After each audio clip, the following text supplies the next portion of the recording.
नमस्कार दोस्तों, नमस्ते बार में आपका बहुत बहुत स्वागत है। आज हम कक्षा 11 के गणित विषय के प्रश्नावली 1.1 को सॉल्व करेंगे। इससे पहले वीडियो में हमने प्रश्नावली 1.1 के जो बेसिक था उसको बताया था। तो अगर आपने इस वीडियो को नहीं देखा है तो लिंक मैं डिस्क्रिप्शन बॉक्स में दे दूंगा, उसमें से देख लीजिए, फिर इस प्रश्नावली को सॉल्व कीजिए, आराम से समझ में आ जाएगा। तो सबसे पहला क्वेश्चन इसमें करते हैं। देखिए, पहला क्वेश्चन है कि निम्नलिखित में से कौन से समुच्चय है, अपने उत्तर का औचित्य दीजिए। देखिए, इसमें से बताना है कि जो 1 से लेके 9 तक क्वेश्चन है, इसमें कौन सा समुच्चय है और हमें रीजन भी बताना है कि समुच्चय क्यों है। तो समुच्चय क्या होता है? एक जो वस्तुओं का डेटा होता है, कलेक्टिव डेटा है, यानी वेल डिफाइंड जो डेटा होता है वही हमारा क्या होता है, समुच्चय होता है। तो आइए इसको देखते हैं किस प्रकार से करेंगे। जैसे पहला क्वेश्चन का पहला है, जे अक्षर से प्रारंभ होने वाले वर्ष के सभी महीनों का संग्रह। अब देखिए, हमें ये देखना है कि जे अक्षर से वर्ष का कौन कौन सा महीना होता है। देखिए, जे अक्षर से एक तो जनवरी होता है, ठीक है, और एक जून होता है और एक जुलाई, और कुछ जे से नहीं होता है। तो अगर हम यही चीज़ किसी से भी पूछेंगे कि एक वर्ष में जे से शुरू होने वाले महीनों का नाम बताइए, तो सभी का आंसर यही होगा, जनवरी, जून और जुलाई। तो ये वेल डिफाइंड है, ठीक है, ये जो पॉइंट है वेल डिफाइंड है, अतः यह क्या है, समुच्चय है, ठीक है, यह समुच्चय है। ठीक, बस ये हो जाएगा, ठीक है, यानी कि पहला जो पॉइंट पूछा गया था ये वाला, ये समुच्चय है, क्योंकि इसको हम डिफाइन कर सकते हैं। अब नेक्स्ट क्वेश्चन है, भारत के 10 सबसे अधिक प्रभावशाली लेखकों का संग्रह है। देखिए, जो भारत में सबसे अधिक प्रभावशाली जो लेखक होंगे, राइटर होंगे, ये बहुत सारे हो सकते हैं। किसी से भी अगर पूछोगे तो सबका जवाब अलग अलग होगा, क्योंकि ये जो लेखक है भारत में बहुत सारे हैं, तो ये वेल डिफाइंड नहीं है। तो ये दूसरा वाला जो होगा ये समुच्चय नहीं होगा। तीसरे की बात करते हैं, विश्व के सर्वश्रेष्ठ 11 बल्लेबाजों का संग्रह। अब देखिए, जो वर्ल्ड में 11 बल्लेबाज सबसे बेहतरीन जो बेस्ट बैट्समैन होंगे, ये बहुत सारे हो सकते हैं, तो ये भी वेल डिफाइंड नहीं है। किसी से भी अगर पूछेंगे कि 11 बल्लेबाजों का नाम बताओ, तो वो अपने हिसाब से बताएंगे, उनको जो जो अच्छा लगता है, ठीक है। तो सबका आंसर सेम नहीं होगा। देखिए, समुच्चय को पहचानने का तरीका होता है कि सबका आंसर सेम होना चाहिए। जैसे ये पहले वाले में जे अक्षर से प्रारंभ होने वाले वर्ष के सभी महीनों का संग्रह है, ये जिससे भी पूछेंगे तो जे से वही नाम बताएंगे, जनवरी, जून और जुलाई ही बताएंगे, तो सबका आंसर सेम होगा, इसलिए समुच्चय है। दूसरे वाले में समुच्चय नहीं है, तीसरे में भी नहीं है। चौथे की बात करते हैं, आपकी कक्षा के सभी बालकों का संग्रह। जैसे कक्षा की 11th में पढ़ रहे हैं, आपकी क्लास में कितने बच्चे हैं जो बॉयज़ है, ठीक है, उस क्लास के किसी बच्चे से पूछेंगे कि इस क्लास में बॉयज़ कितने हैं, तो सभी को पता होगा कि बॉयज़ इतने हैं, 15-20 जितने भी होंगे सबको पता होगा। मतलब इस क्लास में किसी से बच्चे से पूछेंगे कि आपके क्लास में बॉयज़ कितने, तो सभी का आंसर सेम होगा। तो ये क्या है, 4th नंबर वाला एक समुच्चय है। 5th नंबर वाला, इसमें कह रहा है कि 100 से कम सभी प्राकृतिक संख्याओं का संग्रह। देखिए, 100 से जो कम होगा सभी प्राकृतिक संख्या क्या होंगे, 100 से कम में 99 आ जाएगा, 98 आ जाएगा, 97 आ जाएगा, डॉट डॉट डॉट डॉट। प्राकृतिक संख्या का संग्रह बोला है, तो यहाँ पे प्राकृतिक संख्या 1 तक ही होगा, क्योंकि 0 नहीं होता है, ठीक है। तो ये देखिए, जिससे भी पूछेंगे कि 100 से कम प्राकृतिक संख्याओं का समुच्चय बताओ, तो सभी यही बताएंगे, ठीक। तो ये वाला भी 5वां नंबर वाला भी क्या है, एक समुच्चय है। लेखक प्रेमचंद द्वारा लिखित उपन्यास का संग्रह। देखिए, जो लेखक प्रेमचंद है, इन्होंने जो उपन्यास लिखे होंगे सीमित लिखे होंगे, तो ये एक पर्टिकुलर इंसान का लिखित उपन्यास है, तो ये भी क्या होगा कि एक समुच्चय के अंदर आएगा। 7th नंबर, सभी समपूर्णांकों का संग्रह। देखिए, अगर सभी समपूर्णांक अगर हम देखेंगे तो उसमें हो जाएगा हमारा 2, 4, 6, 8। किसी से भी अगर इसका आप आंसर पूछेंगे कि सभी समपूर्णांकों का संग्रह बताओ, तो सभी एक ही चीज़ बताएंगे, 2, 4, 6, 8। तो ये भी क्या है, समुच्चय है, ठीक है, ऐसे हम ध्यान रखेंगे। इस अध्याय में आने वाले प्रश्नों का संग्रह। देखिए, इस 11th की किताब में जितने भी क्वेश्चन है, अगर हम किसी बच्चे से पूछेंगे, अगर उन्होंने इस अध्याय के क्वेश्चन को गिन रखे हैं, तो सभी का आंसर सेम ही होगा, ठीक है। तो ये इस अध्याय में आने वाले प्रश्नों का संग्रह, ये भी क्या है, एक समुच्चय है, क्योंकि ये वेल डिफाइन है। किसी से भी अगर इसका आंसर पूछा जाएगा कि इस चैप्टर में कितने क्वेश्चन है, तो सबका आंसर सेम ही होगा, 20-25 जितने भी होंगे सेम होगा। विश्व के सबसे अधिक खतरनाक जानवरों का संग्रह। देखिए, इस वर्ल्ड में जो खतरनाक जानवर है वो बहुत सारे हो सकते हैं, तो किसी से भी अगर पूछेंगे तो उनको वही वाला खतरनाक लगेगा जिससे उनको डर लगता है, ठीक। तो इसलिए ये वेल डिफाइंड नहीं है, तो ये एक समुच्चय नहीं हो सकता है। तो इस प्रकार क्वेश्चन नंबर 1 ऐसे ही सॉल्व करेंगे कि समुच्चय है या नहीं, अगर है तो उसके सामने इस प्रकार से लिख देना है, ठीक है, और जो नहीं है उसमें लिखने की आवश्यकता नहीं है। अब हम क्वेश्चन नंबर 2 को सॉल्व करेंगे। देखिए इसमें क्वेश्चन नंबर 2 में a बराबर दे रखा है, अभी आपको क्वेश्चन भी दिखा दूंगा बुक में, 1 2 3 4 5 6, ठीक है। ये देखिए क्वेश्चन 2 में कह रहे हैं मान लीजिए a बराबर 1 2 3 4 5 6 रिक्त स्थानों में उपयुक्त प्रतीक, ये एप्सिलॉन होता है, वैसे इसको बोलचाल की भाषा में बिलोंग्स पढ़ते हैं, बिलोंग्स और डज नॉट बिलोंग्स इसको भरना है। तो देखिए इसमें a में अवयव क्या है, 1 2 3 4 5 6, तो अगर जिसमें बिलोंग करता है ये चिन्ह लगाना है, जिसमें बिलोंग नहीं करता है इसमें ये चिन्ह लगाना है। तो हम देखना है कि जो 5 है क्या a के अंदर है, देखिए जो 5 है a में है, तो इसके लिए क्या लगेगा, यहाँ पे बिलोंग्स लगेगा, ठीक है, 5 बिलोंग्स टू a। इसमें 8 a से बिलोंग कर रहा है, 8 इसमें नहीं है, तो 8 a से बिलोंग नहीं कर रहा है, तो बिलोंग लगा के इसे काट देंगे एप्सिलॉन लगा के। क्या इसमें 0 है, 0 इसमें नहीं है, ये भी ऐसे हो जाएगा। 4 इसमें है, हाँ है, तो 4 अगर है तो इसको ऐसे लिखेंगे। 2 इसमें है, 2 की जगह ऐसे कर देंगे। 10 इसमें नहीं है, तो इसको ऐसे काट देंगे, ठीक है। तो बस ये बहुत इजी था, हमें देखना है कि ये जो अवयव है क्या ए में एग्जिस्ट कर रहा है कि नहीं कर रहा है। अगर एग्जिस्ट कर रहा है तो बिलोंग्स टू लगाएंगे, अगर एग्जिस्ट नहीं कर रहा है तो डज नॉट बिलोंग्स लगाएंगे, ठीक है। इस प्रकार से इस क्वेश्चन को करते हैं। अगला क्वेश्चन है क्वेश्चन नंबर 3। देखिए इसमें कह रहा है कि फर्स्ट क्वेश्चन में a बराबर x सच दैट x एक पूर्णांक है और -3 से x का मान बड़ा है और 7 से छोटा है, ठीक है। इस क्वेश्चन को ध्यान से देखिए, x का मान जो होगा -3 से बड़ा होगा और 7 से छोटा होगा। तो हम यहाँ पे इसको रोस्टर रूप में लिखेंगे। रोस्टर रूप का मतलब होता है अंक या वर्णों में लिखना। तो वहाँ पे कंडीशन क्या था, देखिए कंडीशन पे ही हमें जाना है, ठीक है, कंडीशन ही सब बताएगा, ये था। तो यहाँ पे x का मान देखिए, यहाँ पे विस्तार से मैं बता रहा हूँ, -3, इसको नहीं लेना है, बताऊंगा क्यों नहीं लेना है।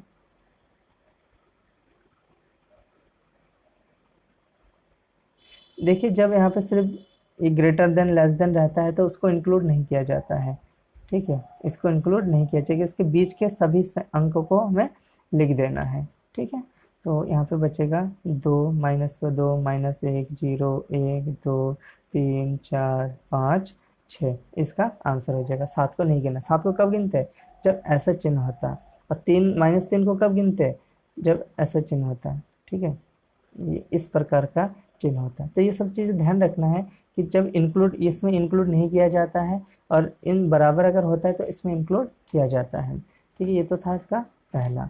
अब दूसरा क्वेश्चन इसमें देखिए, दूसरा वाला क्वेश्चन, b बराबर x संख्या 6 से कम एक प्राकृतिक संख्या है। जो x का मान होगा वो, यानी b में जो अवयव है वो क्या है, 6 से कम है, लेकिन एक प्राकृतिक संख्या। प्राकृतिक संख्या हमें पता है कहाँ से शुरुआत, प्राकृतिक संख्या जो शुरू होता है वो 1 से शुरू होता है, ठीक है। तो यहाँ पे देखिए b नंबर वाला अगर हम लिखेंगे तो 1 2 3 4 5 तक ही जाएंगे, क्योंकि क्वेश्चन में क्या बोला है, 6 से कम प्राकृतिक संख्या। 6 से कम क्या होगा, 5 4 3 2 1, ठीक है, तो इसका आंसर हो जाएगा। क्वेश्चन नंबर 3 सी नंबर, इसमें कह रहा है कि 2 अंकों की ऐसी प्राकृतिक संख्या जिनके अंकों का योग 8 है। अब देखिए इसमें ये वाला भी बहुत ईजी क्वेश्चन है। सी नंबर में हमें ऐसे ऐसे अंक लिखने हैं जिनका योग 8 है, तो 2 अंक भी होना चाहिए। देखिए 0 अगर 8 लिखेंगे तो इसको 2 अंक नहीं गिना जाता है, ये 1 अंक होता है। अगर 8 और 0 है तो 2 अंक है, ठीक है, 8 और 0 में 2 अंक है, लेकिन 0 8 में 2 अंक नहीं गिना जाता, ये चीज़ ध्यान रखिए। तो इसमें 2 अंक में 1 और 7, देखिए इन दोनों को जोड़ेंगे 8 होता है, 2 और 6। पता है यहाँ पे ट्रिक क्या है, देखिए यहाँ पे 1 से शुरू किया, यहाँ पे 7, तो 1 और 7 8 होते हैं। यहाँ पे 2 कर देंगे तो इसमें से 7 में से 1 कम कर देंगे, फिर 3 कर देंगे तो वहाँ पे 1 कम कर देंगे, फिर 4 कर देंगे 1 कम कर देंगे, यानी लेफ्ट साइड में 1 बढ़ा रहे हैं, राइट साइड में घटा रहे हैं, ठीक है। यहाँ पे 5 किया तो यहाँ पे 3 किया, 6 किया तो यहाँ पे 2 किया, 7 किया तो यहाँ पे 1 किया, 8 किया तो 0। देखिए मैंने पहले ही बताया था कि इनको 2 अंक में गिना जा सकता है, लेकिन इनको 2 अंक में नहीं गिना जा सकता है, तो ये है इसका आंसर। देखिए अगला क्वेश्चन इसमें है, x एक अभाज्य संख्या जो 60 की भाजक है, ठीक है। x का मान हमें ऐसा लिखना है जो 60 के भाजक होंगे। तो देखिए इसमें अभाज्य संख्या भी होना चाहिए, 2 एक अभाज्य संख्या है, इससे 60 कट जाता है, 3 एक अभाज्य संख्या है, इससे भी 60 कट जाता है। 5 एक अभाज्य संख्या, इससे भी 60 कट जाता है। और उसके बाद 6 आता है, लेकिन ये तो भाज्य संख्या होता है, इसको नहीं गिन सकते हैं, ठीक है। और 10 आता है, इससे भी कट जाता है, लेकिन इसको नहीं गिन सकते क्योंकि ये भाज्य संख्या होता है। तो अभाज्य संख्या में सिर्फ यही होंगे 2, 3 और 5, तो इसका आंसर यही होगा। अगला क्वेश्चन है क्वेश्चन नंबर 5। देखिए इसमें ट्रिग्नोमेट्री शब्द के सभी अक्षरों का समुच्चय। देखिए जब इसको लिखा जाता है ना, तो इसको थोड़ा ध्यान रखिए किस प्रकार से लिखा जाएगा। देखिए त्रिकोणमिति में इसमें कभी भी जो अक्षर होते हैं इसको रिपीट नहीं करते। पहले टी लिखेंगे, ठीक है, टी के बाद आर लिखेंगे, आर के बाद आई लिखेंगे, उसके बाद जी लिखेंगे, ओ लिखेंगे, एन लिखेंगे, ओ को रिपीट नहीं करेंगे, फिर से ओ है नहीं लिखेंगे, एम लिखेंगे, ठीक है, ई है, ई को लिखेंगे, टी फिर से रिपीट नहीं करेंगे, आर रिपीट नहीं करेंगे, उसके बाद वाई इसको लिखेंगे। यानी कि इसमें क्या होता है, रिपीट नहीं किया जाता है वेब को, ठीक। इसमें जो है एक ही बार लिखा जाएगा। देखिए इसमें टी एक बार, आर एक बार, आई एक बार, ये सब एक एक बार ही है, इसको रिपीट यहाँ पे नहीं किया जाएगा, ठीक है। अगला क्वेश्चन है बेटर, इसमें लिखेंगे बी, फिर ई, फिर टी, एक एक बार लिखेंगे, जो डबल होगा उसको एक ही बार लिखेंगे। फिर से देखिए ई है नहीं लिखेंगे, आर लिखेंगे। तो इस प्रकार से समुच्चय बनाया जाता है, ठीक, रिपीट नहीं करते, उसमें जो अल्फ़ाबेट होते हैं उसको रिपीट नहीं किया जाता है। अगला क्वेश्चन है क्वेश्चन नंबर 4। इसमें कह रहे हैं निम्नलिखित समुच्चयों को समुच्चय निर्माण रूप में व्यक्त कीजिए। पहला क्वेश्चन है 3, 6, 9, 12। देखिए समुच्चय के 2 रूप होते हैं, एक रोस्टर रूप होता है, रोस्टर रूप में जिसमें अंक या अल्फ़ाबेट दे रखे हैं, जैसे ये है, ये अभी रोस्टर रूप में है। इसको समुच्चय निर्माण रूप में करने के लिए क्या करना पड़ेगा, इस रूप में लिखना पड़ेगा, यानी लिखित रूप में जो शब्दों से मिलकर बना होता है, ठीक है। 2 प्रकार होते हैं, एक अंक वाला और एक जो शब्द वाला होता है। तो हमें अब इसको बदल के ऐसे रूप में लाना पड़ेगा, ठीक है। तो देखिए ये भी बहुत इजी क्वेश्चन है, इसको देख लेते हैं। देखिए इसमें क्वेश्चन हमने लिख लिया है, इसको हमने ए नाम दे दिया, ठीक है। अब देखिए यहाँ पे अगर 3 को मैं 1 से गुणा करूंगा, 3 एकम 3, 3 को 2 से गुणा करूंगा, 3 दूनी 6, 3 को 3 से 3 3 9, 3 को 4 से 3 चौको 12। तो हम एक चीज देख रहे हैं यहाँ पे रोस्टर रूप, समुच्चय निर्माण रूप लिखेंगे, समुच्चय निर्माण रूप, ठीक। तो यहाँ पे एक चीज देखेंगे कि x सच दैट x बराबर, देखिए यहाँ पे 3 तो स्टेबल है, बस 1 2 3 ये बदल रहा है, तो उसकी जगह मैं n लिख देता हूँ, ठीक है। क्या हो जाएगा, 3n हो जाएगा। और जो x का मान होगा वो 1 के बराबर भी है और 1 से बड़ा भी है, यानी सॉरी यहाँ पे n आएगा, n, ठीक है। यहाँ पे जो n का मान है वो 1 के बराबर है और 1 से बड़ा है और 4 के बराबर है और 4 से छोटा भी है। तो ये हमारा बन गया इसका रूप, ठीक है। यह समुच्चय निर्माण रूप हो जाएगा, इस प्रकार से इसको दिखाएंगे। दूसरा क्वेश्चन देखिए, दूसरा क्वेश्चन देख लेते हैं। ये है दूसरा क्वेश्चन, 2, 4, 8, 16, 32। यहाँ पे इसको भी ए नाम दे देते हैं, 2, 4, 8, 16, 32। देखिए इसको थोड़ा आप प्रैक्टिस कर लीजिए, समझ में आ जाएगा।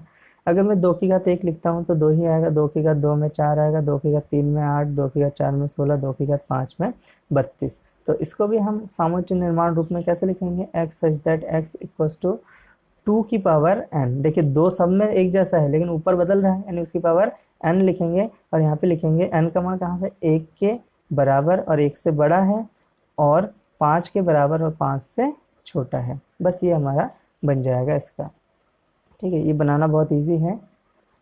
थर्ड क्वेश्चन, थर्ड क्वेश्चन में देख लेते हैं।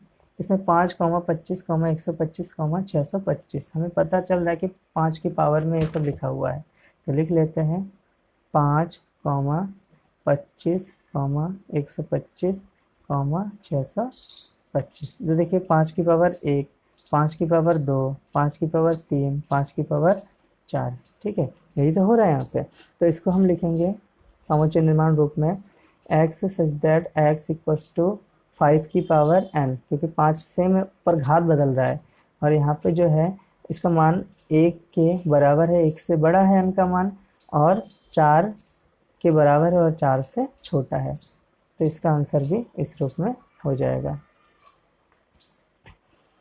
अगला क्वेश्चन है क्वेश्चन नंबर 4। इसमें देखिए 2,4,6,8 है, तो सॉरी 6 तक है इसमें।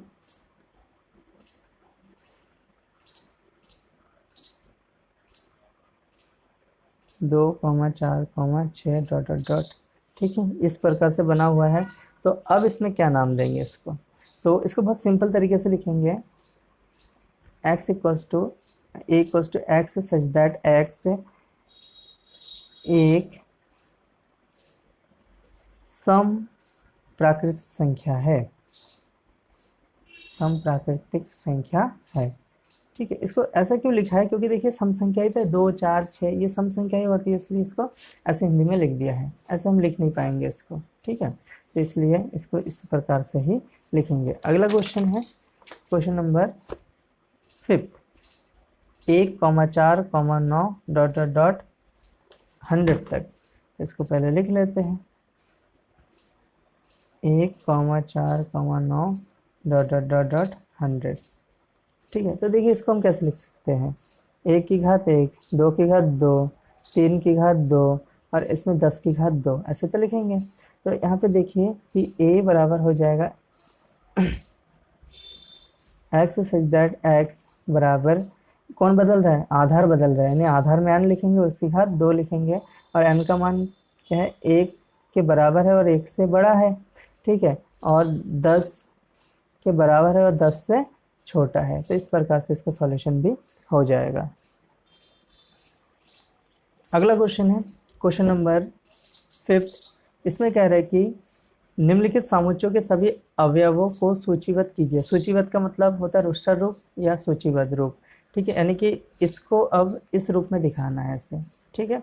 तो इसको दिखाते हैं, ये कह रहे a बराबर x एक विषम प्राकृतिक संख्या है। तो विषम प्राकृतिक संख्या को हम कैसे लिख सकते हैं, विषम प्राकृतिक संख्या को 1, 3, 5 डॉट डॉट डॉट डॉट अनंत तक चला जाएगा, बस ये हमारा आंसर हो जाएगा, ठीक है। अगला क्वेश्चन है, x एक पूर्णांक है, x एक पूर्णांक है और यहाँ पे -1/2 से बड़ा है और 9/2 से छोटा है, और एक पूर्णांक है, ध्यान दीजिए पूर्णांक है, यहाँ पे ये भिन्न है। भिन्न को अगर हल करते हैं, पहले देखते हैं कितना आता है, फिर उसके बीच के पूर्णांक को लेंगे, ठीक है। तो यहाँ पे थोड़ा सा बेसिक देख लीजिए, -1/2 का मतलब होता है -0.5 और 9/2 का मतलब होता है 4.5, लेकिन हमें क्या लेना है, पूर्णांक लेना है। तो इसके बाद क्या आता है, 0 आता है, 1 आता है, 2 आता है, 3 आता है, 4 आता है। तो यही हमारा आंसर होगा, क्योंकि इससे पहले माइनस का 1/2 यानी 0.5 होंगे माइनस का, और इसके बाद होंगे 4.5। तो हमें इसको और इसको नहीं लेना है, इसके बीच का लेना है, तो इसके बीच में ये आ जाएगा। तो ये बराबर 0, 1, 2, 3, 4, इसका आंसर। पूर्णांक बोला है इसलिए पूर्णांक लेंगे, अगर पॉइंट वाला बोलते तो इसका आंसर कुछ और भी हो सकता था, ठीक है। तो यहाँ पे थोड़ा ध्यान देना है, वो बहुत इजी क्वेश्चन है बाकी सब। अगला क्वेश्चन है लॉयल शब्द, सॉरी अगला क्वेश्चन है थर्ड वाला, एक पूर्णांक है x² और बड़ा है, x² का मान जो है वो बराबर है और छोटा भी है 4 से, ठीक है। तो इसको देखिए करने का थोड़ा तरीका देख लीजिए, x² फिर ये है, तो x ± √4, ठीक है। सॉल्यूशन को ध्यान दीजिए, +-2 यानी x का मान 2 से बड़ा होगा, 2 से छोटा होगा, और बराबर भी है -2, -1, 0, 1 और 2। तो x का मान कुछ इस प्रकार से होगा, -2, -1, 0, 1 और 2। इस प्रकार से इसका सॉल्यूशन हो जाएगा। अगला क्वेश्चन है क्वेश्चन नंबर 4, लॉयल शब्द। इसमें देखिए लॉयल शब्द का एक अक्षर है, देखिए रिपीट नहीं करना है अक्षर पर, लॉयल लिखा है तो यहाँ पे इसको लिख देते हैं, देखो बुक में ऐसा लिखा है, ऐसा लिखा लॉयल, ठीक है। तो इसमें से L आएगा, O आएगा, Y आएगा, A आएगा, दूसरा L को लिखेंगे नहीं क्योंकि वो रिपीट हो जाएगा, ठीक है, इसलिए इसको नहीं लिखेंगे। तो अगला क्वेश्चन है इसमें कि वर्ष का एक ऐसा महीना जिसमें 31 दिन नहीं होते हैं। तो देखिए इसका जो सामुच्य होगा वो होगा फरवरी, इसमें 31 दिन नहीं होते, 28 या 29 होते हैं, अप्रैल में 30 होते हैं, जून में 30 होते हैं, सितंबर में 30 होते हैं और नवंबर में भी 30 होते हैं। तो इसका सामुच्य कुछ इस प्रकार से लिखा जाएगा। लास्ट क्वेश्चन है इसका 5th नंबर का, इसमें कह रहा है कि अंग्रेजी वर्णमाला का एक व्यंजन है जो के से पहले आता है, यानी के से तो इसका आंसर होगा ए बराबर B comma C comma D comma F comma G comma H comma J, क्योंकि इसमें व्यंजन पूछा है, स्वर नहीं होना चाहिए। ठीक है, तो इसीलिए इसका आंसर ये हो जाएगा।